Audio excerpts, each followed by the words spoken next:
سردی آنے کی دیر ہوتی تھی کہ شامی بھیا سر شام ہی ابلے انڈوں کا کولر اٹھائے نکل پڑتے۔ بیوی نے لاکھ سمجھایا کہ کچھ اندھیرا ہونے دو، ابھی انڈے بیچنے کا ٹھیک وقت نہیں ہے، لیکن شامی بھیا نے پہلے کب کسی کی بات سنی تھی جو اب سنتے۔ ہمیشہ اپنی مرضی کی چاہے نقصان اٹھانا پڑتا، جو اکثر و بیشتر وہ اٹھاتے رہتے۔ مجال ہے جو کبھی اپنی غلطی سر تسلیم کی ہو۔ شامی بھیا اپنے نت نئے کاروبار کرنے کی وجہ سے محلے میں اچھی خاصی شہرت رکھتے تھے۔ جب کسی کاروبار کو اچھا چلتے دیکھتے وہی کرنے کی ٹھان لیتے، پرانے والے کو ٹھپ کر کے نئے کی تیاری میں جٹ جاتے۔ گھر والے ان کی اس عادت سے سخت عاجز و نالاں تھے۔ شاید جب انسان خود کو عقل مند سمجھنے لگے تو کسی کی بات اور مشورے پہ کان نہیں دھرتا۔ شامی بھیا کے ساتھ بھی یہی مسئلہ تھا۔ آگے بڑھنے کی لگن میں ایک کام ٹک کر نہیں کرتے، پہلے والے کو ادھورا چھوڑ کر دوسرے میں لگ جاتے۔ سردی گرمی میں ان کے کاروبار مسلسل بدلتے رہتے۔ پچھلی دفعہ گرمیوں میں ان کو دال چاول بیچنے کا شوق چڑھا۔ اچھا بھلا کارخانے میں مشینوں کو تیل ڈالنے کا کام ملا تھا، معقول تنخواہ تھی، لیکن اپنے کسی درینہ دوست کو لاری اڈا دال چاول بیچتے دیکھا، اس کی اچھی خاصی بکری ہوتے دیکھ کر کارخانے کو خداحافظ کہا اور بیوی کو دوپہر میں 2 پتیلے دال چاول کے تیار کرنے کا حکم صادر کیا۔ وہ بیچاری ہمیشہ کی طرح سر پیٹ کر رہ گئی۔ جب سے شامی بھیا کے ساتھ بیاہ ہوا تھا ان کے کاروبار میں ساتھ دیتی آ رہی تھی۔ کوئی بھی کام 2-3 ماہ سے زیادہ نہ چل پاتا، یا پھر یہ کہنا ٹھیک ہوگا کہ چلایا نہ جاتا۔ شامی بھیا کام کے معاملے میں ایک طرح سے خانہ بدوش تھے۔ وہ اپنی اس خانہ بدوشی سے بہت خوش تھے۔ اکثر رات کو فارغ ہو کر قریبی ہوٹل میں دوستوں کے ساتھ چائے پیتے اور فخر سے کہتے کہ دنیا کا کوئی ایسا کام نہیں جو نہ کیا ہو، ہر کام کا اپنا مزہ ہے۔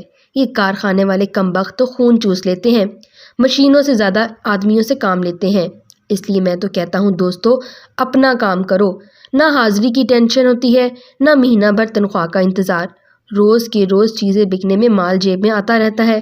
اب سب شامی بھیا جیسا حوصلہ اور جگر کہاں سے لاتے، جو نفع نقصان کی پرواہ کیے بغیر تھوڑی بہت جمع پونجی کام میں جھونک کر سارا مہینہ فاقوں میں گزارتے۔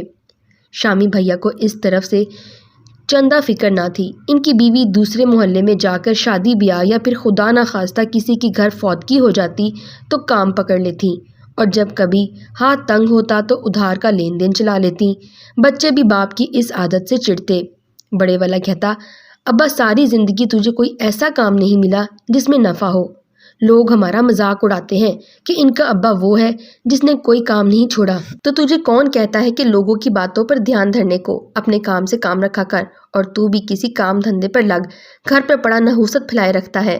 ابا مجھ سے یہ کام نہیں ہوتے، کبھی غبارے بیچ لو، کبھی سموسے رول لگا لو، میں کہہ رہا ہوں مجھے یہ سب کام نہیں کرنے۔ بڑے والا منہ بسوڑتے بولا، تو نے اس عمر میں کون سے پہاڑ توڑنے ہیں جو یہ کام نہیں کرنے، تیری عمر کے لحاظ سے یہی کام ٹھیک ہے۔ شامی بھیا سمجھاتے ہوئے بولے، ابا مجھے کسی ورک شاپ میں داخل کروا دو، میرے دوست بھی مکینکی کا کام سیکھ رہے ہیں۔ تیری عقل گھاس چڑھنے گئی ہے، اور کوئی بات نہیں، باپ کے تجربے سے اولاد فائدہ نہ اٹھائے تو دوسروں سے کیا گلہ کرنا۔ شامی بھیا ناراضگی سے گویا ہوئے اور باہر نکل گئے۔ اولاد کے معاملے میں شامی بھیا بہت خوش نصیب تھے، جس کو جس کام پر لگاتے بچے خاموشی سے لگ جاتے۔ بیوی نے بہت کوشش کی کہ اسکول داخل کروا کر بچوں کو تھوڑا بہت پڑھا لکھا لیا جائے، وہاں بھی شامی بھیا نے یہ کہہ کر انکار کر دیا، ہمارے بچوں نے کون سا افسر لگ جانا ہے، آج بھی محنت مزدوری کرنی ہے، کل بھی کرنی ہے، تو بہتر ہے بچوں کو بچپن سے ہی کام میں لگا دیا جائے، خود کو بھی فائدہ ہو اور بچے بھی کام میں ماہر ہو جائیں گے۔ تینوں بیٹوں میں سے بس بڑے والا سرکش اور ضدی تھا۔ اس کو دیکھا دیکھی بڑے ہوتے تک چھوٹے بھی اس کے رنگ میں رنگنے لگے، ضدی، نکمے اور بدتمیز۔ دونوں بیٹیاں بس کھاؤ پیو اور عیش کرو کے اصول پر زندگی بسر کر رہی تھیں، بھائیوں سے بھی پیسے اینٹھ لیتی اور ماں سے بھی۔ بڑے والی ابھی 17 کی نہیں ہوئی تھی۔ شامی بھیا کو اس کے بیاہ کی فکر ستانے لگی۔ یہاں بڑے والے بیٹے کو اپنی حق تلفی ہوتی نظر آئی۔ وہ 20 برس کا ہو چکا تھا، اس کی شادی کی تو کسی کو فکر نہیں ہوئی۔ بہنیں جتنی جلدی اپنے گھر کی ہو جائیں اچھا ہوتا ہے، لیکن اس کے دماغ میں یہ بات نہ سمائی۔ نیا نیا عشق کا بھوت سوار ہوا تھا۔ کچھ دن گزرنے کے بعد ایک شام اپنے ساتھ سرخ جوڑے میں ملبوس اپنی دلہن لے آیا۔ سب گھر والے ہکا بکا رہ گئے کہ یہ کیا غضب ڈھا دیا، کس راہ چلتی کو گھر لے آیا ہے، کم بخت مارے کیا تیرے ماں باپ مر گئے تھے جو خود ہی بیاہ رچا لیا ہے۔ شامی بھیا کھانا ادھورا چھوڑ کر بیٹے کی طرف لپکے اور 1-2 ہاتھ بھی جڑ دیے۔ بس ابا بس، مارنے پیٹنے کی ضرورت نہیں، تم لوگوں کو میں نظر کہاں آتا ہوں؟ اماں سے بھی بولا تھا، لیکن یہاں کسی کو میرا خیال نہیں، اس لیے خود ہی بیاہ کر لیا۔ چل زری، سلام کر اور بڑوں کی دعا لے۔ اس سے پہلے کہ دلہن سلام کرتی، شامی بھیا نے گھر سے نکل جانے کا حکم دے دیا۔ اس موقع پر ماں کا دل بیٹے کے لیے نرم ہو گیا۔ شامی بھیا کی منت سماجت کی اور وہ پھر بھی نہ مانے۔ ان کی پرانی عادت تھی کسی کی بات نہ ماننا، ہمیشہ اپنی بات پر اڑے رہنا، چاہے کچھ بھی ہو جائے۔ ناچار بڑا بیٹا اپنی نئی دلہن کو ساتھ لیے چلا گیا۔ گھر میں عجیب سا سناٹا چھا گیا، سب چپ چپ رہنے لگے۔ زندگی پھر سے اپنی ڈگر پر چلنے لگی اور وقت گزرنے کے ساتھ ساتھ بڑا بیٹا کبھی کبھار گھر آ کر ماں اور بہن کو مل جاتا۔ بڑی بہن کی شادی بھی ہو چکی تھی، باپ سے سامنا ہوتا تو وہ منہ پھیر لیتا، اماں یہ ابا کب معاف کرے گا؟ اب تو شادی کو اتنا عرصہ ہو گیا ہے۔ پتہ نہیں، میں تو سمجھا سمجھا کر اب تھک گئی ہوں۔ اس آدمی کی ضدی طبیعت نے کہیں کا نہیں چھوڑا، نہ کسی رشتہ دار سے بنا کے رکھی، نہ کسی ایک جگہ ٹک کر کام کیا، اب اولاد کے ساتھ بھی ضد لگائے بیٹھ گیا ہے۔ اماں بھی بھری بیٹھی تھیں اور کچھ حالات نے مزاج میں تلخی بھر دی تھی۔ اچھا بات سن، ہو سکے تو اپنی تنخواہ سے کچھ پیسے دے دیا کر، تیرے باپ میں پہلی والی ہمت نہیں رہی، پھیری کے چکر زیادہ نہیں لگا پاتا، مشکل سے گزارا ہوتا ہے۔ ماں نے بیٹے کے گھر کی صورتحال سے آگاہ کیا۔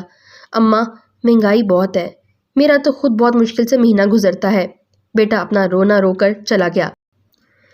کتنی دفعہ تجھے سمجھایا ہے کہ ایسی ناحلف اولاد کے آگے رونے نہ رویا کر، لوگوں کی اولاد بڑھاپے میں سہارا بنتی ہے، ایک ہماری اولاد ہے جو اپنا بیاہ رچا کر بیٹھ گئی۔ شامی بھیا کمرے میں لیٹے ماں بیٹے کی باتیں سن رہے تھے۔ بیٹے کے جانے کے بعد باہر نکل کر بیوی پر غصہ نکالنے لگے۔ شامی بھیا کے نزدیک بیٹے کا خود سے بیاہ کرنا بہت بڑا جرم تھا، جسے وہ معاف اور قبول کرنے میں ہرگز راضی نہ تھے۔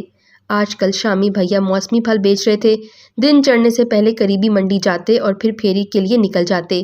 11 بجے تک گرمی کی شدت کم ہوتی اور گلیوں میں دھوپ بھی نہ ہونے کے برابر ہوتی، اس لیے یہ کام آسانی سے چل رہا تھا۔ ایک دن اچانک ہوٹل میں چائے پیتے شامی بھیا کی طبیعت خراب ہو گئی۔ دوست ہسپتال لے گئے، ڈاکٹر نے دل کے عارضے کی تشخیص کی اور مکمل آرام کی تاکید کی۔ آرام اور شامی بھیا، یہ ناممکن سی بات تھی۔ گھر والے یا باہر کے لوگ شامی بھیا کو ان کے آئے روز بدلتے کام پر جتنی مرضی اعتراضات کرتے درست تھا، لیکن ان کی محنت کشی پر کوئی انگلی نہیں اٹھا سکتا تھا۔ کبھی کسی کام سے چھٹی نہ کی، ہمیشہ اپنے کام اور گھر کے ساتھ وفاداری نبھائی۔ اب جسم میں پہلی والی طاقت نہ تھی، پھر بھی روٹی روزی کے لیے تو ہاتھ پاؤں مارنے تھے۔ کب تک گھر فارغ بیٹھا جا سکتا تھا؟ چھوٹا بیٹا جس ہوٹل میں کام کرتا تھا وہاں روزانہ کے 100 روپے دیتے۔ بیوی آس پڑوس کے گھروں میں کام کرنے لگی تو گھر کا نظام چلنے لگا۔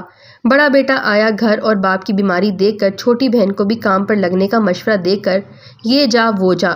باپ کے چہرے پر مشقت کے درد کو دیکھ نہ پایا جو اولاد کے لیے در بدر کی ٹھوکریں کھاتا رہا۔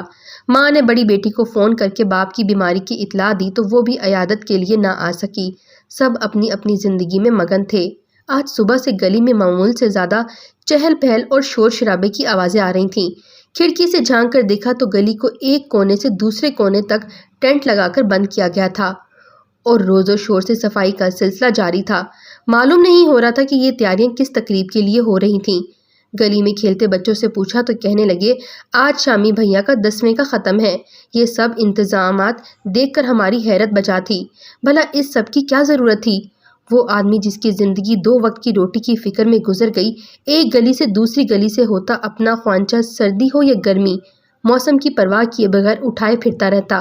اس کے ایصال ثواب کے لیے اتنے وسیع پیمانے پر ختم کی تیاریاں، تعریفوں کے انبار لگائے گئے، اولاد کی واہ واہ ہوئی اور بس اتنی سی بات میں شامی بھیا کی یاد تازہ ہو گئی۔ اولاد بھی رشتہ داروں میں فخر سے سر بلند کیے تعریفیں سمیٹتی رہی۔